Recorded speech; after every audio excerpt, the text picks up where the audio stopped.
Hello everyone, स्वागत है आप सबको मेरे यूट्यूब चैनल खुशी हेल्थ एंड ब्यूटी चैनल में। आज मैं आप लोगों के साथ शेयर करने वाली हूँ मेरी डिलीवरी स्टोरी। इससे पहले भी मैंने अपनी डिलीवरी स्टोरी अपने चैनल पे शेयर किया हुआ है। वो मेरी फर्स्ट डिलीवरी स्टोरी थी। अगर आपने नहीं देखा है तो मैं डिस्क्रिप्शन बॉक्स में उसका लिंक डाल दूंगी, आप वहां से भी चेक कर सकते हो। आज जो मैं आप लोगों के साथ शेयर करने वाली हूँ वो मेरा सेकेंड बेबी डिलीवरी स्टोरी है। आप सब जानते हो कि अभी मेरा बेबी बॉय हुआ है। अभी मैं न्यू मदर हूँ। मेरा बेबी बस 3 महीने का है। इसमें मुझे क्या क्या प्रॉब्लम हुई थी और क्या क्या परेशानी हुई थी और मैंने किस तरह से बेबी डिलीवरी करी, ये सारी चीज़ें मैं आप लोग के साथ शेयर करने वाली हूँ। जो न्यू मदर होती है, जो पहली बार मम्मा बनने वाली होती है, उनके मन में ये बहुत सारे सवाल होते हैं कि डिलीवरी रूम में क्या होगा, कैसा होगा, कितना पेन होगा डिलीवरी के टाइम पे, या फिर डिलीवरी के लिए हॉस्पिटल जाने से पहले आपको क्या क्या चीज़ें की तैयारी करनी पड़ेगी। ये सारी चीज़ें मैं आप लोगों के साथ शेयर करने वाली हूँ। जो मेरा पर्सनल एक्सपीरियंस है वो मैं आप लोगों के साथ शेयर करने वाली हूँ। जैसे हम कंसीव करते हैं उसके बाद आप सबको पता है कि कैसे ध्यान रखना है। जैसे ही जब हम पहली बार कंसीव करते हैं तो बहुत सारी चीज़ें ऐसे होती है जो हमको पता नहीं होता है। बहुत वॉमिटिंग, किसी को चक्कर आना, बहुत सारी ऐसी चीज़ें होती हैं जो हमको पता नहीं होता है। धीरे धीरे होके आपके जैसे 9th मंथ लग जाता है, उसके बाद आपको थोड़ा सा ज़्यादा ध्यान देना चाहिए, क्योंकि 9th मंथ ऐसा होता है जो आपकी बच्चा आपके हाथ में आने वाला होता है, आपकी डिलीवरी होने वाली होती है। उस टाइम पे आप बहुत सारी तैयारी कर सकते हो। बेबी के कपड़े ले सकते हो, बेबी के खिलौने ले सकते हो, वो फिर आपको जो भी पसंद है वो आप शॉपिंग कर सकते हो बेबी के लिए। तो चलिए जानते हैं मेरा सेकेंड बेबी के टाइम पे कैसा था। पर्सनल एक्सपीरियंस मैं आप लोगों के साथ शेयर करूंगी। अभी मेरा बेबी बॉय हुआ था, उस टाइम पे मुझे क्या क्या होता था, क्या क्या फील होता था, वो सब आप लोगों के साथ शेयर करूंगी। बेबी बॉय से रिलेटेड मैंने पहले भी वीडियो बनाई है, आप वो चेक कर सकते हो। बेबी बॉय के टाइम पे मुझे बहुत ज़्यादा मीठा खाने का मन होता था। खट्टा कम पसंद था, मीठा ज़्यादा पसंद था। तभी मैंने बहुत सारे वेट भी गेन कर लिया था। आपके 9th मंथ जो स्टार्ट होता है उसके बाद जैसे आपकी डिलीवरी का जो डेट होता है उससे 15 दिन पहले आप दूध में घी मिला के पी सकते हो। इससे आपकी नॉर्मल डिलीवरी होने के बहुत ज़्यादा चांसेस होते हैं। मैंने ये से किया था, ये टिप मैंने फॉलो किया था, इसलिए मेरा वेट भी थोड़ा सा गेन हुआ था। बट मुझे नॉर्मल डिलीवरी में बहुत ज़्यादा हेल्प किया था इसने। मेरी जब डिलीवरी डेट थी उससे मैंने 15 दिन पहले से मैंने घी पीना स्टार्ट किया था। दूध में घी मिला के पीती थी मैं, तो उससे भी मुझे नॉर्मल डिलीवरी में बहुत ज़्यादा हेल्प मिला। ऐसे नॉर्मली डॉक्टर मना करते हैं घी पीने के लिए, बट आप पी सकते हो। आपने सुना होगा बहुत सारे आपके जो घर में पेरेंट्स होते हैं वो दूध में घी मिला के पीने की सलाह देते हैं, बट वो मैंने किया था और मुझे दोनों पहले बार मेरी जो बेटी हुई थी वो भी नॉर्मल हुई थी, अभी मेरा बेटा हुआ था वो भी नॉर्मल हुआ था। तो आप ये टिप फॉलो कर सकते हो। मेरा बेबी बॉय हुआ था 25 सितंबर 2020 को।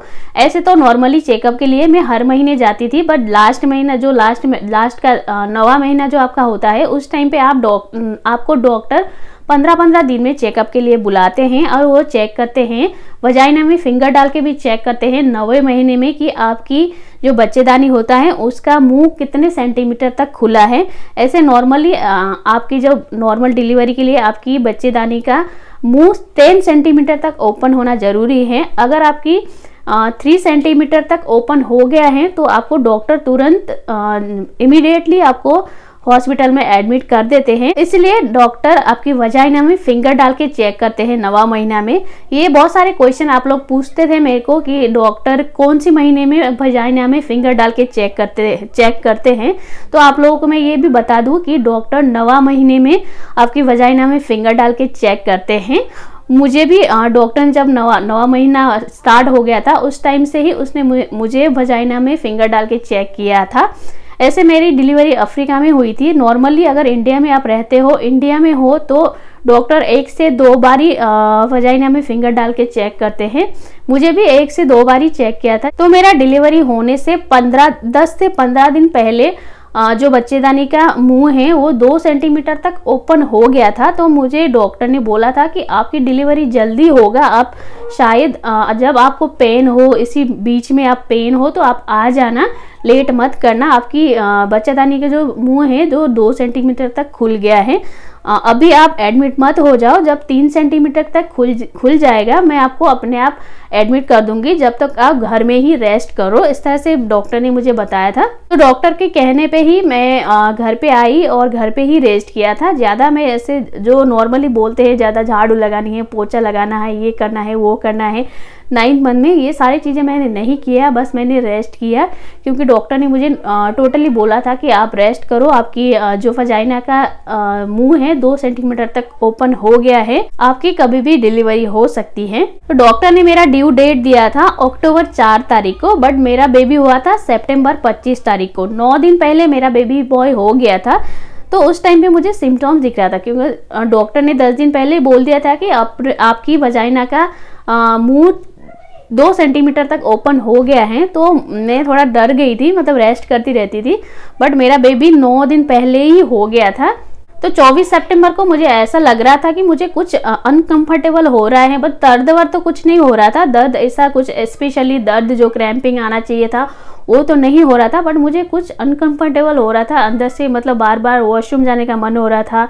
तो मैं एकदम ही घबराई हुई थी। तो मेरे हस्बैंड ने बोला कल चलते हैं डॉक्टर के पास, डॉक्टर को दिखाते हैं क्या सिचुएशन है, अगर डॉक्टर बोलते हैं तो आप एडमिट हो जाना। इस तरह से मुझे मेरे हस्बैंड ने समझाया और हम 25 तारीख को सुबह सुबह 11 बजे हॉस्पिटल चले गए। तब मुझे बिल्कुल भी दर्द नहीं हो रहा था, बस थोड़ा सा मुझे ज़्यादा वॉशरूम लग रहा था। तो हम जाके एडमिट हो गए। तो डॉक्टर ने मेरा सब कुछ चेक किया, ब्लड चेक किया, ब्लड प्रेशर चेक किया, और डॉक्टर ने जो वजाइना में फिंगर डालते हैं उस तरह से फिंगर डाल के चेक किया। तब मेरा वजाइना का मुंह जो होता है वो 3 सेंटीमीटर तक खुल गया था। तो डॉक्टर ने बोला आप एडमिट हो जाओ, आपको हम एडमिट कर देंगे। जब डॉक्टर ने मुझे एडमिट किया तब तक भी मुझे कुछ भी पेन नहीं हो रहा था। डॉक्टर ने मुझे एडमिट कर दिया और डॉक्टर ने बोला कि आप चेंज कर लो कपड़े। मुझे गाउन दिया गया हॉस्पिटल का और मैंने गाउन पहन ली, और डॉक्टर ने मुझे यहाँ पे इंजेक्शन लगाया, और सलाइन के जो बोतल जो ऊपर टंगाते हैं उसमें कोई इंजेक्शन डाला, जो दर्द होने का जो बोतल था वो ऐसे पानी लगाई हुई थी उसके अंदर इंजेक्शन लगाया, और वो बोतल सलाइन के माध्यम से मेरे यहाँ पे लगाया जो इंजेक्शन, उससे मेरे बॉडी में जाने लगा। तो धीरे धीरे धीरे धीरे आधा बोतल हो गया था, 1 से 1.5 घंटे तक लगा आधा बोतल होने में। तो फिर भी मुझे दर्द नहीं हो रहा था। बार बार डॉक्टर आ रहे थे, मुझे पूछ रहे थे क्या क्या आपको दर्द हो रहा है। मैं यही बोल रही थी मुझे दर्द नहीं हो रहा है। तो डॉक्टर ने दूसरी दवाई डाली उस बोतल में इंजेक्शन के माध्यम से। तो मैं बोल रही थी मुझे कुछ भी दर्द नहीं हो रहा है। डॉक्टर बार बार पूछ रहा था मुझे दर्द नहीं हो रहा था, मैं ऐसे बोल रही थी मुझे दर्द नहीं हो रहा है। तो डॉक्टर ने दूसरी दवाई डाली वो बोतल के अंदर इंजेक्शन से। तो धीरे धीरे धीरे धीरे करके आधा से 1 घंटे बाद मुझे दर्द स्टार्ट हो गया। अगर आप पहली बार माँ बन रहे हो या फिर पहली बार डिलीवरी कर रहे हो तो मैं थोड़ा सा इसमें दर्द कैसा होता है वो भी आपको डिटेल में बता देती हूँ। तो आपको जब दर्द होता है, क्रैम्पिंग होती है, तो थोड़ा थोड़ा करके, जैसे आपके पीरियड में जो आपके पेट में जो क्रैम्पिंग होती है, दर्द होता है, उस टाइप से आपको दर्द स्टार्ट हो जाता है। उसके बाद धीरे धीरे धीरे धीरे धीरे धीरे करके दर्द बढ़ना चालू हो जाता है। जब आपका दर्द धीरे धीरे धीरे धीरे करके बढ़ता जाता है तो आपको एक टाइम पे ऐसा दर्द होता है कि आप सोच भी नहीं सकते हो, बहुत ज़्यादा दर्द होता है। दर्द भी इस टाइप में होता है, जब पीरियड में तो आपको थोड़ा थोड़ा क्रैम्पिंग आती है, बट डिलीवरी के टाइम पे ऐसा दर्द होता है कि अचानक से दर्द होता है। अचानक से 10 से 15 सेकेंड 20 सेकेंड तक ऐसा दर्द होता है कि जब आपको ऐसा लगता है कि मैं पुश करूँ और बेबी को बाहर निकाल दूँ, ऐसा लगता है कि मैं पुश करूँ। बहुत ज़्यादा दर्द होता है, क्रैम्पिंग ऐसा होता है कि आपके आंखों से आंसू निकल जाते हैं। और फिर 15 सेकेंड बाद ऐसा लगता है बिल्कुल रिलैक्स, ऐसा रिलैक्स होता है कि दर्द बिल्कुल कम हो जाता है। फिर वापस आपको 10-15 सेकेंड तक ऐसा दर्द होता है कि आप आंसू निकल जाते हैं, आपकी बहुत ज़्यादा दर्द होता है, आप चिल्लाते हो, बहुत ज़्यादा ऐसे करते हो, चिल्लाने का मन होता है, बहुत ऐसा लगता है पता नहीं क्या हो गया मेरे पेट में, इस तरह से दर्द होता है। मैंने तो उस टाइम पे मेरे हस्बैंड का हाथ ऐसे पकड़ा हुआ था कि मैंने उनका हाथ छोड़ा ही नहीं, उनको ऐसे लटक रही थी उनके ऊपर, इतना दर्द हो रहा था मुझे। तब ऐसा लगता है कि पुश करके जो आपके पेट में है वो चीज़ निकाल दूं, मतलब बेबी को बाहर निकालूं, इस टाइप का दर्द होता है। आपको ऐसा लगता है मैं पुश करूं, बट डॉक्टर तभी मना करते हैं जब आपका वजाइना का 10 सेंटीमीटर ओपन होता है, तभी जाके आपको नॉर्मल डिलीवरी होती है। अगर 10 सेंटीमीटर तक नहीं खुला है, जैसे 7 सेंटीमीटर 8 सेंटीमीटर तक खुला है, तो आपको डॉक्टर पुश करने के लिए मना करते हैं, बोलते हैं पुश नहीं करना अभी। अगर उस टाइम पे अगर 10 सेंटीमीटर नहीं खुला है, अगर आपने पुश कर लिया तो आपकी बेबी की सर चपटा होने की ज़्यादा चांसेस होते हैं। जैसे बेबी निकलता है तो वो छोटे से निकलते टाइम वो बेबी का सर चपटा हो जाता है, तभी डॉक्टर मना करते हैं कि पुश नहीं करना है। अगर आपके डॉक्टर अच्छा हो या फिर अच्छी हो तो वो जितना हो सके नॉर्मल डिलीवरी कराने की कोशिश करते हैं। मेरे बेबी अफ्रीका में हुआ था तो मेरा डॉक्टर अफ्रीकन था, लड़का था, वो बहुत ही अच्छा डॉक्टर था, मतलब मैं खुद ही बोलती हूँ वो बहुत ही तारीफ योग्य हैं। वो बहुत ही इतना हंसमुख, मतलब इतने अच्छे से बात करता था। और मेरे टाइम पे, मेरी डिलीवरी के टाइम पे बहुत ज़्यादा कॉम्प्लिकेशन हो गई थी, क्योंकि आपको मैंने पहले वीडियो में बताई थी कि मेरे पेट में पानी जम गया था, क्योंकि बहुत बड़ा पेट हो गया था, मेरा पेट फूल गया था। क्योंकि आप सब जानते हो मुझे पीसीओडी है, तो पीसीओडी के टाइम पे किसी किसी को होता है कि जब बेबी डिलीवर करने का टाइम, बट प्रेगनेंसी का टाइम में पता नहीं क्या हो जाता है, उस टाइम पे पेट में पानी जम जाता है। पानी जमने की वजह से बेबी को प्रॉब्लम हो सकती है। तो मेरे भी पेट में बहुत सारा पानी जम गया था। तो जब मुझे दर्द हो रहा था तो मेरा बेबी का हार्ट बीट बहुत कम ज़्यादा हो रहा था। तो एक टाइम ऐसा हुआ कि मेरे बेबी का हार्ट बीट सुनाई नहीं दे रहा था। जो नर्स होती है, जो नॉर्मली डॉक्टर तो कभी कभी आते हैं और नर्स को रखते हैं, वहाँ पे 2-3 नर्स बैठी थी। तो उस टाइम पे नर्स को मेरे बेबी का हार्ट बीट सुनाई नहीं दे रहा था। तो नर्स ने जल्दी से जाके डॉक्टर को बोला कि हार्ट बीट नहीं सुनाई दे रहा है, कुछ प्रॉब्लम है। तो डॉक्टर जल्दी से आके पहले तो मशीन चेक किया, मशीन ना ख़राब हो जाए।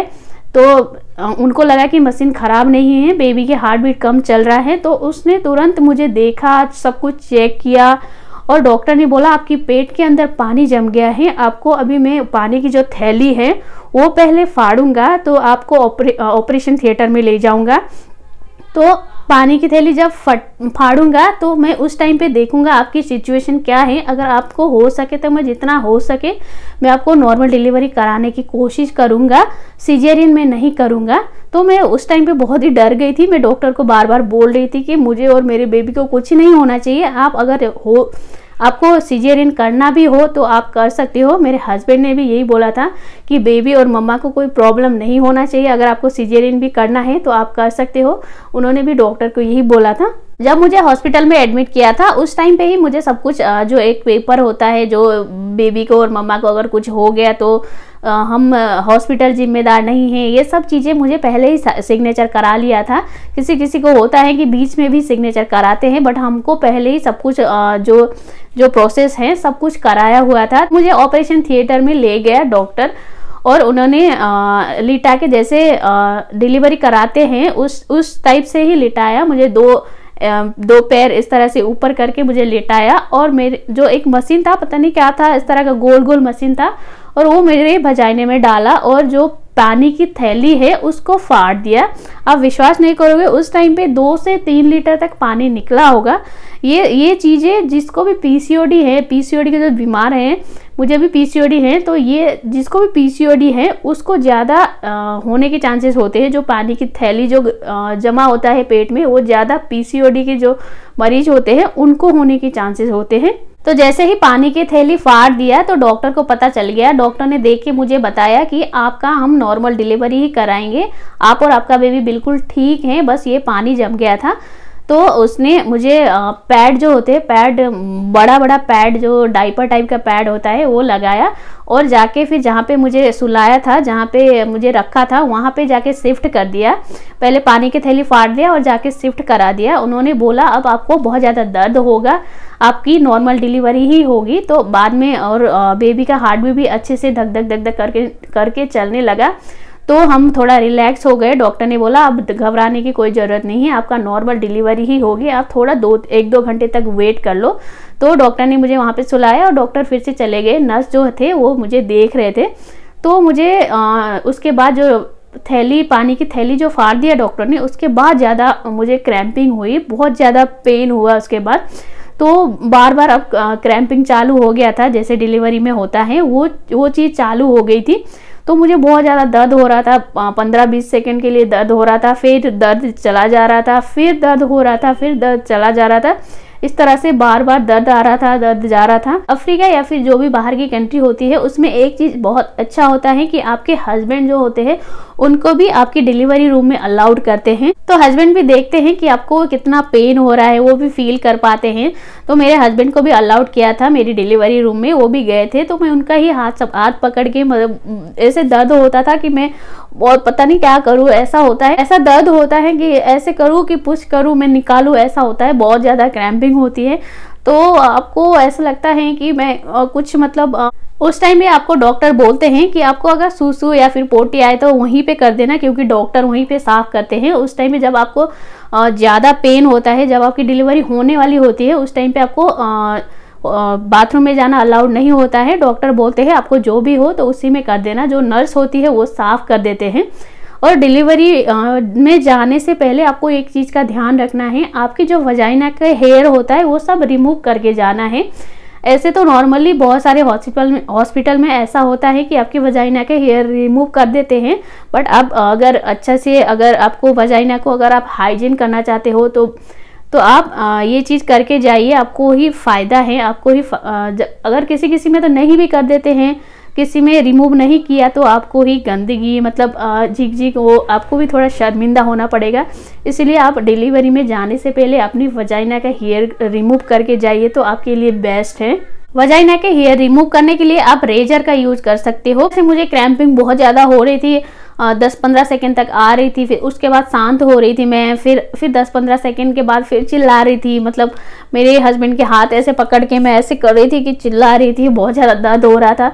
तो सब जने चिल्लाते हैं, ये कोई नई बात नहीं है। मेरे आसपास में भी जो थे, जो प्रेग्नेंट लेडीज थे, वो भी बहुत ज़्यादा चिल्ला रहे थे। उनके हिसाब से तो मैं थोड़ी सी कम चिल्ला रही थी, क्योंकि मुझे शर्म आ रही थी। मुझे बहुत ज़्यादा दर्द हो रहा था, तो मैंने बोला कि मेरा ऑपरेशन करा दो, मैं नॉर्मल डिलीवरी नहीं कर सकती। इस तरह से चिल्ला रही थी। तो नर्स ने डॉक्टर को बुलाया कि शायद इसका टाइम हो गया है, आप आ जाओ। तो डॉक्टर आया, डॉक्टर ने मुझे चेक किया तो मेरा वजाइना का 9 सेंटीमीटर तक खुल गया था वजाइना का मुंह।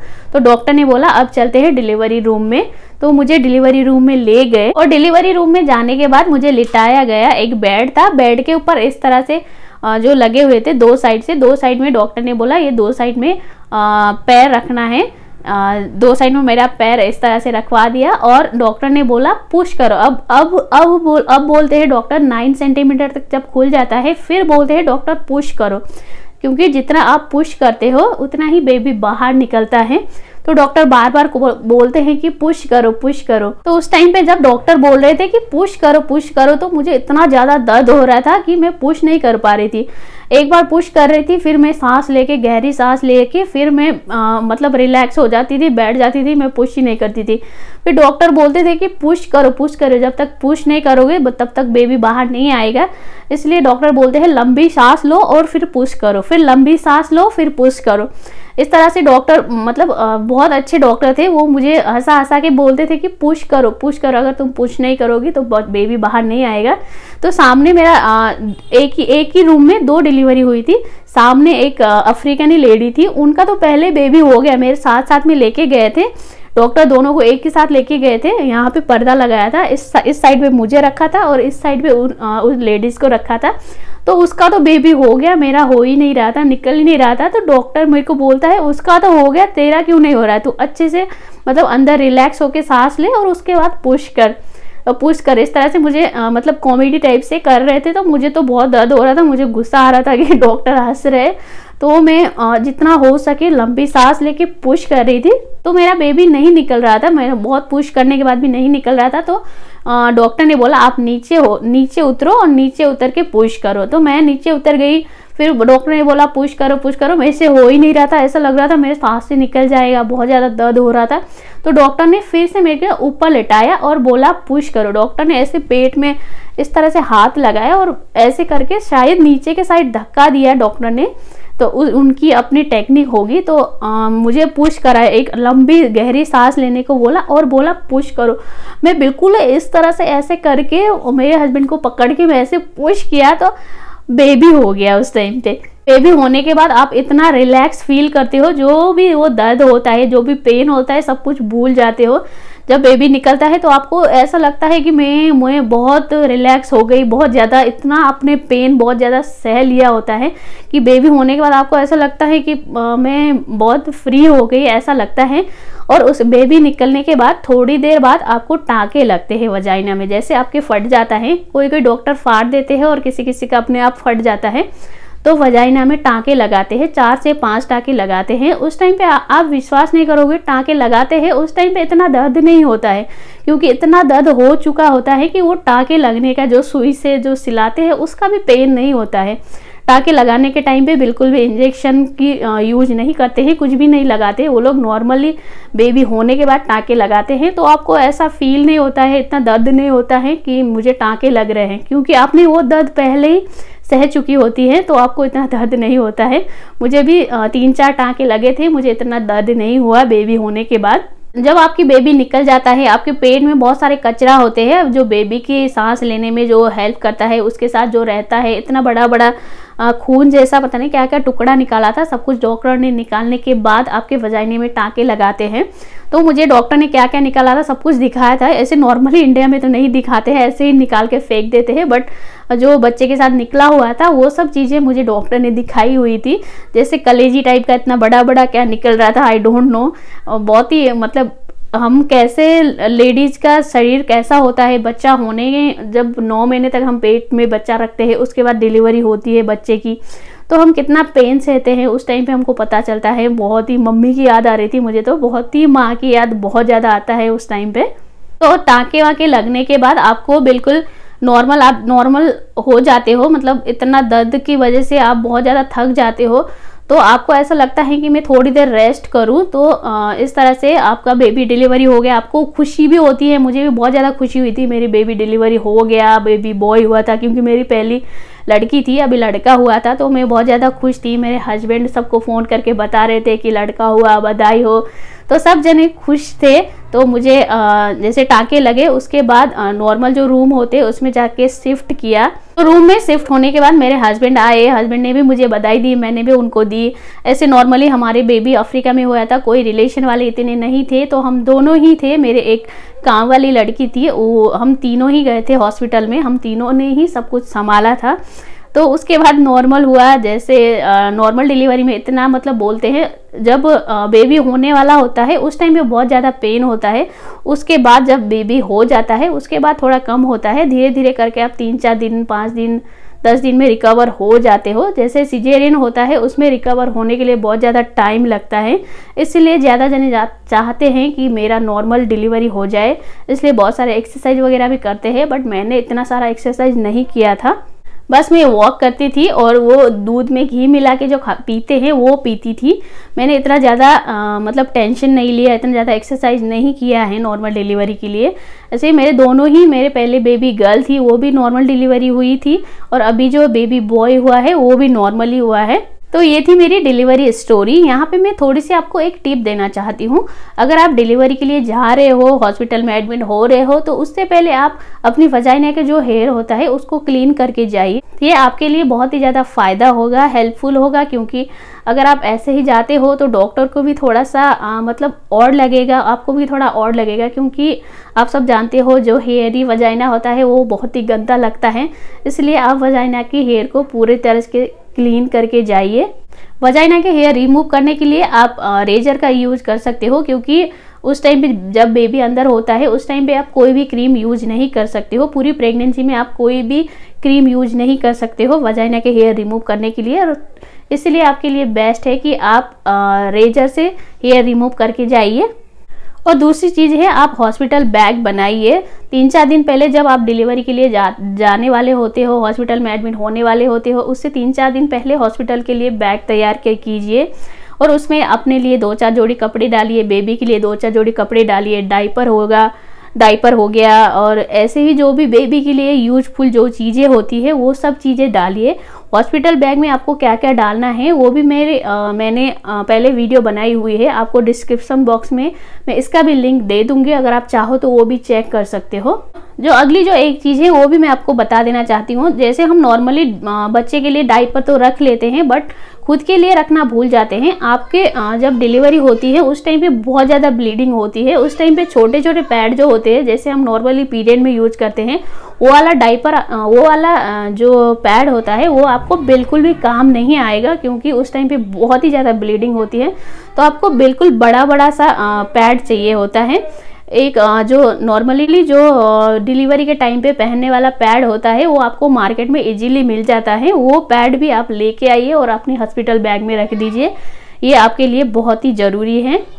तो दोस्तों ये था मेरा डिलीवरी स्टोरी। ये मेरा सेकेंड जो डिलीवरी है, जो मेरा इस टाइम पे बेबी बॉय हुआ है, इस टाइम के डिलीवरी स्टोरी है। मेरी जो फर्स्ट डिलीवरी स्टोरी आप देखना चाहते हो तो मेरे चैनल पे वो भी है, मैं आपको डिस्क्रिप्शन बॉक्स में उसका भी लिंक दे दूंगी, आप वो देखना चाहते हो वो भी देख सकते हो। तो दोस्तों अगर आपको वीडियो पसंद आए तो लाइक, शेयर और कमेंट कीजिए और मेरे चैनल को सब्सक्राइब कर दीजिए। फिर मिलती हूँ अगले वीडियो में, तब तक के लिए बाय बाय।